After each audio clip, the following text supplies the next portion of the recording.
Hello dear students, आज हम topic पढ़ रहे हैं इलेक्ट्रिकल रेजोनेंस।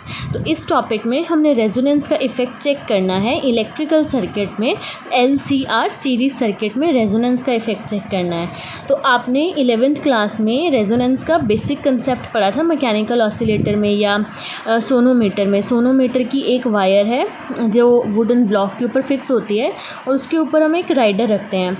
तो सोनोमीटर की वायर अपनी एक नेचुरल फ्रिक्वेंसी से वाइब्रेट करती है। तो जब ट्यूनिंग फॉर्क को हम इस वायर के पास लाते हैं तो जिस पॉइंट पे रेजोनेंस होती है, मींस ये जो ड्राइविंग फोर्स है जो इसको ऑसिलेट करवा रहा है, मींस ट्यूनिंग फॉर्क की फ्रिक्वेंसी जब इस वायर की फ्रिक्वेंसी के साथ मैच कर जाती है तो ये वायर लार्जर एम्पलीट्यूड के साथ वाइब्रेट करती है और उसकी वाइब्रेशन से राइडर नीचे गिर जाता है क्योंकि वायर का एम्पलीट्यूड, वायर को वाइब्रेट करने का एम्पलीट्यूड बढ़ जाता है। तो वो हमने रेजोनेंस देखा हुआ है। तो ये प्रीवियस नॉलेज को ही हम यहाँ पे यूज़ करेंगे और इलेक्ट्रिकल रेजोनेंस स्टडी करेंगे। फाइन। तो जो भी सिस्टम जिसके पास भी टेंडेंसी है ऑसिलेट करने की एक पर्टिकुलर फ्रिक्वेंसी पे, तो जिसे हम बोलते हैं natural frequency of oscillation. Natural frequency of oscillation का मीनिंग कि कोई भी सिस्टम एक पर्टिकुलर वाइब्रेशन से या पर्टिकुलर फ्रिक्वेंसी से ऑसिलेट करता है। तो अगर उस सिस्टम के ऊपर हम बाहर से कोई सोर्स लगा दें तो उसकी वाइब्रेट करने की फ्रिक्वेंसी को हम नेचुरल फ्रिक्वेंसी से वाइब्रेट करवा दें, मींस नेचुरल फ्रिक्वेंसी के ऊपर बाहर वाली फ्रिक्वेंसी लगा दें तो वो लार्जर एम्पलीट्यूड के साथ वाइब्रेट करने लग जाएगा। उस पॉइंट पे रेजोनेंस हो जाएगी। ठीक है, मींस नेचुरल फ्रिक्वेंसी के साथ ड्राइविंग फोर्स की या ड्राइविंग सोर्स की फ्रिक्वेंसी को मैच करवाना इज कॉल्ड रेजोनेंस। जैसे एक चाइल्ड सपोज स्विंग पे बैठा हुआ है और स्विंग ऐसे अपनी नेचुरल फ्रिक्वेंसी से वाइब्रेट कर रही है बैक एंड फोर्थ। ठीक है, कोई दूसरा बच्चा जब उस स्विंग को पुश करेगा रेगुलर इंटरवल के पे, तो जो स्विंग है वो पहले से ज़्यादा फ्रिक्वेंसी एम्पलीट्यूड के साथ वाइब्रेट करने लग जाएगी। फिर वो बच्चा उसको थोड़ा सा भी ऐसे जर्क देगा तो वो बड़ी ज़्यादा वैल्यू से स्विंग वाइब्रेट करेगी या कह लो ऑसिलेट करेगी, क्योंकि जो स्विंग की नेचुरल फ्रिक्वेंसी थी ऑसिलेट करने की वो हमने रेजोनेंस में बदल दी है। तो उसके बाद दूसरा बच्चा अगर थोड़ा सा भी उसके ऊपर उसे पुश देगा तो स्विंग लार्जर वैल्यू के साथ ऑसिलेट करेगा। ठीक है, तो हम पढ़ रहे हैं सीरीज़ LCR सर्किट की resonance in series LCR circuit. ठीक है, तो सीरीज़ LCR सर्किट जिसमें हमने एक रेजिस्टर, इंडक्टर और कैपेसिटर लगाया है, उसके साथ ऑल्टरनेटिंग वोल्टेज अप्लाई कर दी which is E is equal to E0 sin omega t। इस सर्किट में जब मैक्सिमम करंट फ्लो करेगा एक गिवन फ्रीक्वेंसी पे, उसे हम बोलेंगे रेजोनेंस फ्रीक्वेंसी। और वो कंसेप्ट है क्या, देखिए, इम्पिडेंस जो है किसी भी सर्किट की वो हमें पता है Z is given by R² plus XL minus XC square. Fine. अगर फ्रीक्वेंसी लो होती है, जैसे देखिए सपोज़ मैंने इधर रखी फ्रीक्वेंसी, लो फ्रीक्वेंसी पे XL जो है L omega is 2 pi nu, तो ये वैल्यू हो गई। XL बहुत छोटा होगा लो फ्रिक्वेंसी पे, बट लो फ्रिक्वेंसी पे XC जो होता है 1/C omega means 1/2 pi nu के छोटा होने पे XC बड़ा होगा, मीन्स XL लो फ्रिक्वेंसी पे लो है, निग्लिजिबल है, बट XC जो है कैपेसिटिव रिएक्टेंस वो लो फ्रिक्वेंसी पे बहुत हाई है। फाइन। XL फ्रिक्वेंसी के बढ़ने से बढ़ता है तो मैंने उसको ऐसे बना दिया, बढ़ता है। बट जो XC है वो फ्रिक्वेंसी के बढ़ने से, फ्रिक्वेंसी के कम होने से बढ़ता है, तो उसका जो स्लोप बनेगा वो ऐसा नहीं होगा, वो ऐसा बनेगा। तो इन दोनों में XL और XC जो है 1/ωc और XL है L ओमेगा, बिल्कुल स्ट्रेट लाइन। दोनों में एक ऐसी फ्रिक्वेंसी है ये वाली जहाँ पे XL और XC की वैल्यू सेम है। ठीक है, देखिए अगर फ्रिक्वेंसी बढ़ेगी भी, जैसे फ्रिक्वेंसी बढ़ाएंगे, फ्रिक्वेंसी हमने हाई कर दी तो XL की जो वैल्यू है वो इंक्रीज़ होगी क्योंकि फ्रिक्वेंसी बढ़ा रहे हैं, उस केस में XC डिक्रीज़ हो जाएगी। तो मीन्स एक बार XL बढ़ रहा है और यहाँ पे XC कम हो रहा है, तो तब भी एक ऐसी फ्रिक्वेंसी लाई करेगी जहाँ पे दोनों की वैल्यू सेम हो जाएगी, means XL is equal to XC हो जाएगा। उस फ्रिक्वेंसी को बोलते हैं रेजोनेंस फ्रिक्वेंसी। चाहे फ्रिक्वेंसी कम हो रही हो, चाहे फ्रिक्वेंसी बढ़ रही हो, चाहे इधर जा रहे हो चाहे इधर जा रहे हो, तो एक ऐसी फ्रिक्वेंसी जहाँ पे इंडक्टिव रिएक्टेंस बन जाए कैपेसिटिव रिएक्टेंस के इक्वल, तब हम ओमेगा को बोल देंगे दैट इज़ रेजोनेंस फ्रिक्वेंसी। और वो उसकी वैल्यू क्या होगी, XL is L omega and XC is 1/C omega. Omega R means at resonance frequency omega R square is equal to L denominator में ले आए LC, अब स्क्वायर हटाएंगे तो रूट आएगा, omega R is equal to 1/√LC। ठीक है, तो ये रेजोनेंस फ्रिक्वेंसी की वैल्यू हमने फाइंड आउट कर ली है। इसे अगर हमें दूसरी फ्रिक्वेंसी की टर्म में लिखना हो तो हमें पता है omega is equal to 2π nu होता है, तो nu is equal to 1/2π√LC। This is called resonance frequency. This is the value of resonance frequency. Fine, जब पर्टिकुलर फ्रिक्वेंसी पे XL XC के इक्वल हो जाता है तो जो इम्पिडेंस होती है, impedance Z is equal to we know that R square plus XL minus XC square, but these term are equal, तो वो टर्म हो गई ज़ीरो, मीन्स Z बन गया R। तो जब सर्किट में Z R बन जाएगा, ये Z की मिनिमम वैल्यू है, इससे कम Z नहीं हो सकता। This is the minimum value of impedance. और हमें ओम्स लॉ से पता है इम्पिडेंस जो LCR सर्किट की होती है, I0 is equal to E0/Z या E0/R, क्योंकि Z है R के इक्वल। तो जब Z मिनिमम होगा सर्किट में करंट मैक्सिमम फ्लो करेगा। मीन्स अगर किसी तरह से हम Z को मिनिमम कर दें तो I0 विल बी मैक्सिमम। तो जिस फ्रिक्वेंसी पे करंट किसी सर्किट में मैक्सिमम फ्लो करेगा और सर्किट की रेजिस्टेंस बिल्कुल कम हो जाएगी, उस फ्रिक्वेंसी को बोलेंगे सीरीज़ रेजोनेंस फ्रिक्वेंसी। ठीक है, और ये जो रेजोनेंस फ्रिक्वेंसी है ओमेगा, उसकी वैल्यू है 2π√LC। मीन्स ये फ्रिक्वेंसी L की वैल्यू पे डिपेंड करती है, C की वैल्यू पे डिपेंड करती है, बट ये फ्रिक्वेंसी रजिस्टर की वैल्यू पे डिपेंड नहीं करती, रेजोनेंस फ्रिक्वेंसी। सो ये हमेशा याद रखना है कि resonance frequency does not depend on R। तो जैसे मैंने ग्राफ प्लॉट किया था अभी फ्रिक्वेंसी का XL और XC के साथ, तो अगर ग्राफ बनाएं हम फ्रिक्वेंसी का R के साथ तो वो ऐसा बनेगा स्ट्रेट लाइन, क्योंकि R पे रेजोनेंस फ्रिक्वेंसी या जिसे मैं ओमेगा R लिख रही हूँ डिपेंड नहीं करता।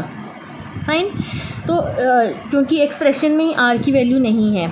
अगर एक ग्राफ हमें प्लॉट करना हो मैक्सिमम करंट I0 और फ्रिक्वेंसी के बीच में, तो देखिए जो I0 है उसकी वेरिएशन क्या है, I0 is equal to E0/Z या E0/R। ठीक है, जहाँ पे Z कम होगा वहाँ पे I0 ज़्यादा होगा, जहाँ पे Z की वैल्यू ज़्यादा है वहाँ पे I0 की वैल्यू कम होगी। फाइन, कम फ्रिक्वेंसी पे I0 की वैल्यू कम है और धीरे धीरे बढ़ती जा रही है। एक पॉइंट आएगा जहाँ पे I0 मैक्सिमम हो जाएगा और फिर से उसकी वैल्यू रिड्यूस होनी शुरू हो जाएगी। तो जिस वैल्यू पे ये मैक्सिमम वैल्यू है करंट की, इसे बोल देंगे हम I0, और जहाँ पे जिस फ्रिक्वेंसी पे करंट मैक्सिमम हुआ है वो फ्रिक्वेंसी होगी रेजोनेंस फ्रिक्वेंसी ओमेगा R। ठीक है, और जो साइड वाली फ्रिक्वेंसीज़ हैं ओमेगा 1 सपोज़, और यहाँ पे ओमेगा 2, यहाँ पे करंट की जो वैल्यू होगी वो मैक्सिमम वैल्यू का √2 होगी, जिसे हम RMS वैल्यू बोलते हैं। तो जिस एक ओमेगा की वैल्यू पे करंट मैक्सिमम है, that value is resonance frequency.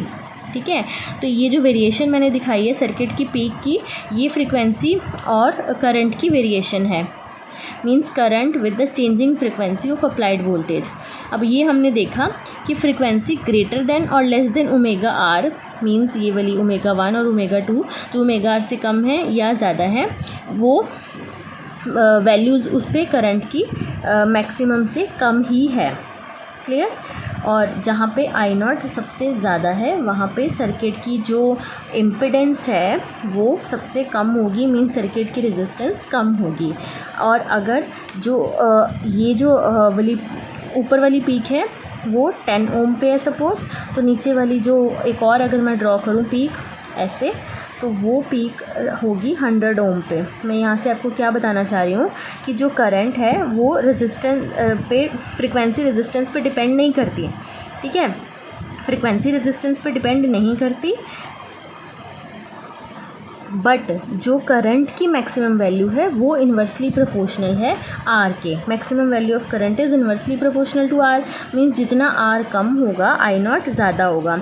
तो 10 ओम पे कर्व की पीक बड़ी वाली आएगी, और अगर हम 100 ओम पे पीक ड्रॉ करें तो वो पीक छोटी होगी, उसके लिए मैक्सिमम वैल्यू करंट की कम होगी। इस इक्वेशन से हम देख सकते हैं, ठीक है। और ये जो सर्किट है इसमें मैक्सिमम करंट फ्लो करता है, इसलिए इस सर्किट को बोलते हैं, उस टाइम वो मैक्सिमम करंट एक्सेप्ट करता है, तो ऐसे सर्किट को एक्सेप्टर सर्किट भी बोलते हैं। और ये सर्किट जो हैं वो सारे रेडियो टेलीविजन्स में लगे होते हैं, और उनकी प्रैक्टिकल एप्लीकेशन मतलब हमारी डे टू डे लाइफ में यही है, रेडियो और टेलीविज़न के सर्किट, और उनकी जो वर्किंग है वो इसी फिनोमिना पे बेस्ड है, रेजोनेंस पे, ठीक है। ये जो हमने रेडियो पे या टेलीविज़न पे सिग्नल को रिसीव करना होता है, जब हम सिग्नल को रिसीव करते हैं तो हम रिमोट से या तो बटन दबाते हैं या रेडियो की नॉब को घुमाते हैं। तो जब हम उसकी नॉब को घुमाते हैं तो हम अपने सर्किट में रेजोनेंस फ्रीक्वेंसी ढूंढ रहे होते हैं, मीन्स जो ओमेगा आ रहा है वो है 1/2π√LC, मीन्स हम इंडक्टर और कैपेसिटर की वैल्यू को वेरी करवाते हैं। तो इंडक्टर और कैपेसिटर की वैल्यू जब वेरी करते हैं, जिस पॉइंट पे इंडक्टिव रिएक्टेंस कैपेसिटिव रिएक्टेंस के इक्वल हो जाती है वहाँ पे रेजोनेंस होती है, और वहाँ पे amplitude of current with the frequency of the signal from the desired station will be maximum, और वो हमारे सेट पे रिसीव हो जाती है, ठीक है। मीन्स करंट का एम्पलीट्यूड फ्रीक्वेंसी के साथ वहाँ पे मैक्सिमम होता है, इस वैल्यू पे मैं आपको पहले ही बता चुकी हूँ, और वो हमारे टीवी सिग्नल में पहुँच जाती है। ओके देखिए बच्चे, हमारे जो अराउंड है बहुत सारी फ्रिक्वेंसीज़ हैं, ईएम वेव से हम घिरे हुए हैं। तो सपोज़ रेडियो पे हमें कुछ फ्रिक्वेंसी ट्यून करनी है 98.3, ठीक है। तो हम अपने रेडियो की नॉब को घुमाएंगे, उसको घुमाने से इंडक्टर और कैपेसिटर की वैल्यू चेंज हो जाती है। तो जब इंडक्टर और कैपेसिटर की इतनी वैल्यू सेट हो जाएगी तो जो हवा वाली 98.3 की फ्रिक्वेंसी है वो इसके साथ मैच कर जाएगी। तो जब दोनों मैच हो जाएंगी वहाँ पे रेजोनेंस होगी, और उस रेजोनेंस की जहाँ पे रेजोनेंस होगी वहाँ सर्किट में मैक्सिमम करंट फ्लो करेगा और हमें वो आवाज़ प्रॉपर सुनाई देगी। तो इस तरह से सारे रेडियो और टेलीविज़न ट्यून होते हैं, ठीक है। तो इस आर्टिकल से हमने रेजोनेंस का कंसेप्ट सीखा, और ये देखा कि रेजोनेंस की एप्लीकेशन से ही सारे रेडियो और टीवी के जो रिसीवर सेट हैं वो चलते हैं। फाइन, नेक्स्ट आर्टिकल में हम पढ़ने लगे हैं क्वालिटी फैक्टर। क्वालिटी फैक्टर को हम क्यू फैक्टर भी लिखते हैं। क्वालिटी फैक्टर हम निकालते हैं रेजोनेंस सर्किट का, और क्वालिटी फैक्टर को ये भी बोलते हैं sharpness of resonance. Means resonance सबसे शार्प कहाँ पे है, ये उसकी डेफिनेशन है क्वालिटी फैक्टर। तो क्वालिटी फैक्टर का पर्पस क्या है, जो सीरीज़ रेजोनेंट सर्किट होता है उसका जो करेक्टरिस्टिक्स है वो क्वालिटी फैक्टर से पता चलता है। मीन्स जो शार्पनेस है, sharpness of tuning at resonance is called quality factor. इसे हम पढ़ते हैं, इज़ कॉल्ड क्वालिटी फैक्टर। देखो पहले इसका मैथमेटिकल ट्रीटमेंट देखते हैं, फिर हम ग्राफ के थ्रू समझेंगे कि ये क्या है क्वालिटी फैक्टर।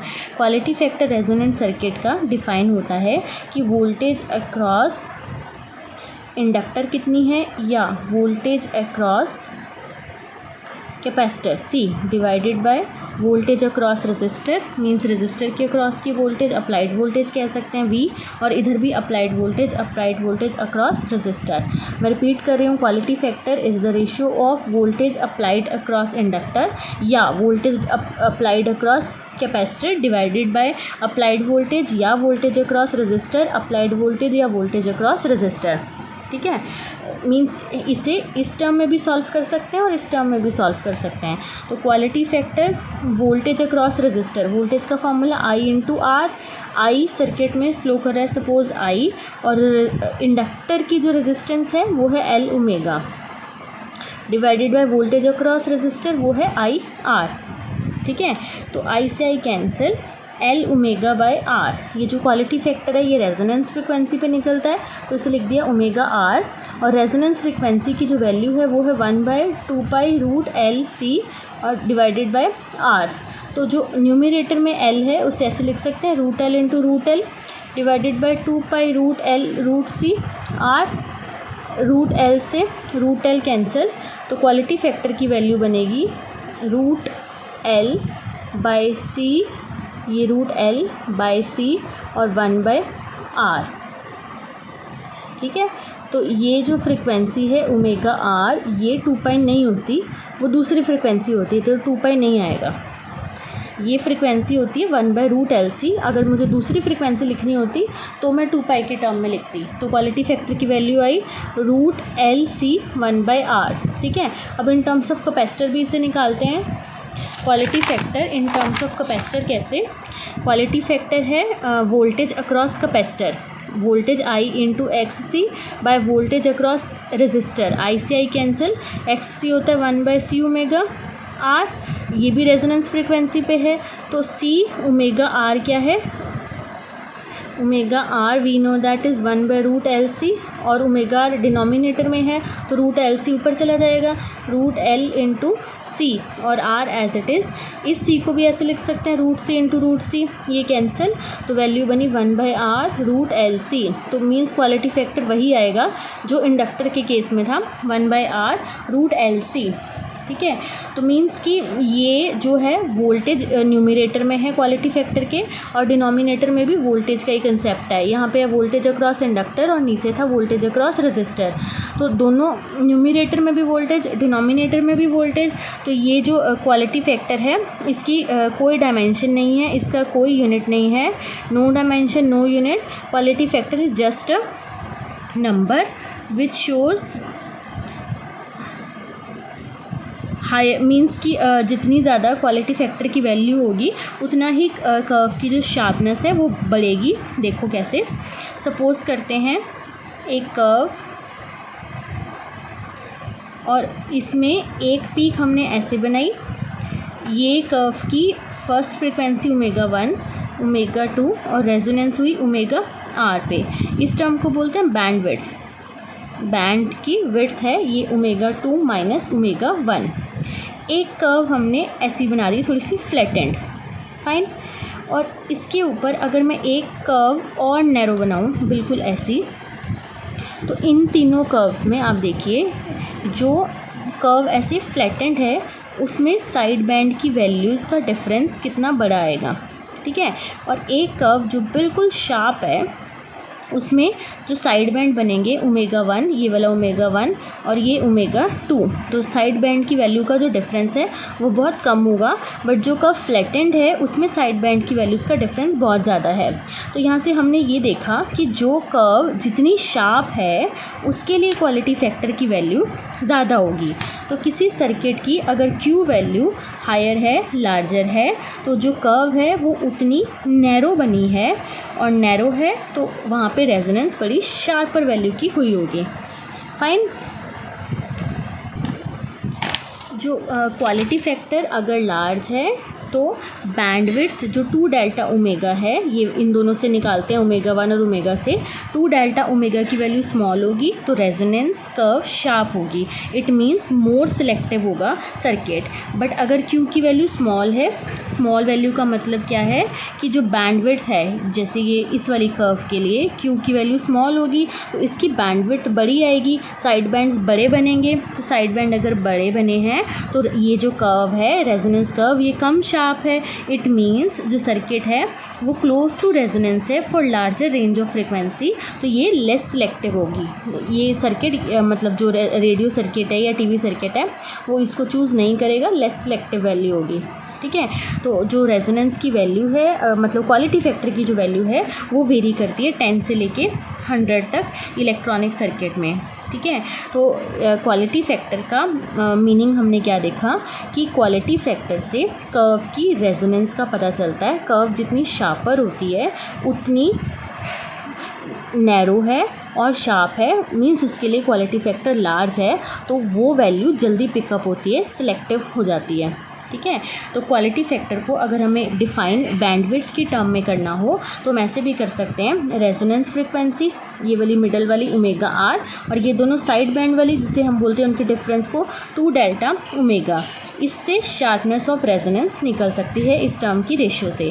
तो quality factor is define as ratio of ये वाला ratio of resonance angular frequency divided by bandwidth. Bandwidth is 2 delta omega. तो इस टर्म से भी हम क्वालिटी फैक्टर की वैल्यू कैलकुलेट कर सकते हैं। और Q वैल्यू जो है वो मैंने अभी आपको बताया था वो नंबर है, और उसकी हाई वैल्यू का Q वैल्यू हाई होना एक अच्छी बात है, सिग्निफिकेंस है उसका, क्योंकि जो रेडियो सिग्नल्स होते हैं उनके पास बहुत सारी रेंज होती हैं फ्रिक्वेंसीज़ की। तो अगर हमें अनवांटेड सिग्नल को वहाँ से एलिमिनेट करवाना है तो हमें एक ऐसा सर्किट चाहिए जिसके लिए Q वैल्यू बहुत ज़्यादा हो, क्योंकि जितनी ज़्यादा Q वैल्यू होगी कर्व उतनी नैरो होगी और उसकी जो रेजोनेंस है वो शार्पर होगी। ठीक है, उससे क्या होता है, जो Q वैल्यू ज़्यादा होने से सर्किट रिस्पॉन्ड करेगा a very narrow range of frequencies पे। मीन्स जो इलेक्ट्रॉनिक सर्किट जिसकी वैल्यू Q वैल्यू ज़्यादा है वो जल्दी रिस्पॉन्स करेगा नैरो रेंज ऑफ फ्रिक्वेंसीज़ पे।